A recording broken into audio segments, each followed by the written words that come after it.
On le sait, Loana a vécu 1001 drames durant ses jeunes années. Malheureusement, même en dépit de sa participation à Loft Story et sa notoriété depuis, les catastrophes ne se sont pas arrêtées, bien au contraire. Ce vendredi 23 juin 2023, nos confrères de Voici ont dévoilé une interview dans laquelle l'ancienne bimbo fait de nouvelles révélations effarantes. Loana n'a pas vécu une vie de tout repos. Violentée par un père alcoolique durant son enfance, elle rencontre ensuite un homme qui l'abandonne enceinte et devient mère célibataire avant que la justice ne lui enlève sa fille Mindy pour la confier au papa. Elle participe ensuite à Loft Story, en 2001 sur M6, émission qu'elle remporte et grâce à laquelle elle accède à une immense notoriété. Pendant des années, elle vit un rêve éveillé. Mais ce dernier se transforme rapidement en cauchemar lorsqu'elle s'entoure de personnes malveillantes et finit par tomber à son tour dans la drogue et l'alcool. Arnaque, agression, violence conjugale, problèmes financiers, tentative de suicide, séjour en hôpital psychiatrique. Loana sombre et ne parvient plus à sortir la tête de l'eau.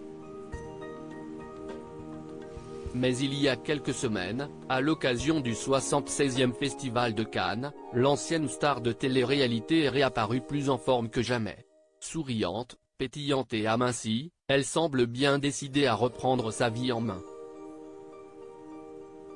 Malgré tout, la malchance n'a pas l'air décidée à la quitter. Dans une interview exclusive accordée à Voici et publiée ce vendredi 23 juin 2023, Loana révèle qu'elle pense avoir été récemment droguée et victime d'une agression sexuelle. Il ne faut pas boire un verre qu'on vous donne.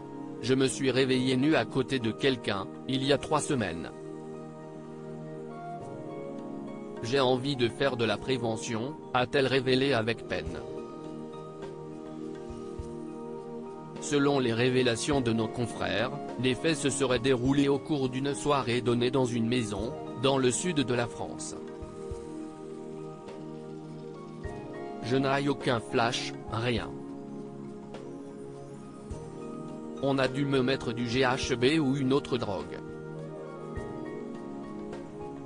J'en ai pris beaucoup à l'époque mais ça fait tellement d'années que je ne touche plus à rien qu'il est fort possible qu'on ait mis un truc dans le verre, a-t-elle expliqué. Pourtant, la blonde de 45 ans n'a pas porté plainte et ne souhaite pas le faire. Elle n'a pas non plus été consultée un médecin.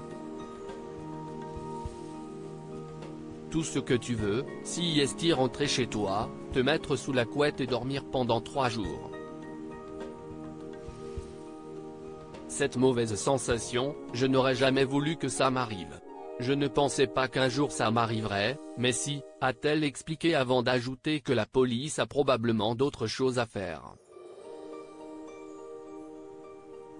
Si elle est autant réticente à témoigner dans ce nouveau drame, si est-il parce qu'elle s'est déjà sentie abandonnée par le passé. Avec Frédéric Covin, qu'elle a accusé de violence conjugale, note de la rédaction, j'ai eu beaucoup à faire à eux. Il fallait vraiment que j'apporte des photos, que je prouve tout par A plus B pour qu'ils s'intéressent à moi. Je sais très bien comment ça va se passer, ma plainte va aller à la poubelle, a-t-elle conclu.